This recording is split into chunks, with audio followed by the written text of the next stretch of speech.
memastikan tidak ada anak-anak yang tercicir dalam masyarakat mereka ke sekolah. Bagaimana kita menggerakkan satu program yang dinamakan sebagai Ziarah Cakna peringkat komuniti. Ini melibatkan bukan sahaja peringkat sekolah tetapi juga semua komuniti dalam masyarakat.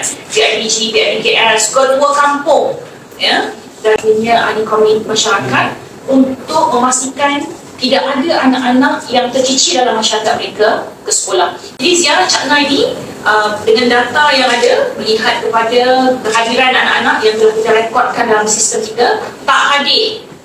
Kenapa? Jadi mereka akan pergi ke rumah ni, ketuk pintu. Tuan-tuan perempuan, rumah ke rumah pun kita buat. Ada yang pergi ke pukul 10 tak bangun lagi. Mak bapak pun tak bangun lagi. Macam mana nak suruh anak pergi sekolah? Ya?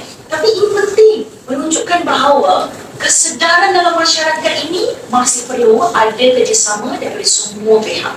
Sebab itu kita letakkan undang-undang itu yang terakhir. Tapi proses untuk memastikan kesedaran, tanggungjawab, ya, dan komitmen kerajaan ini di bawah teras ihsan itu benar-benar dilaksanakan.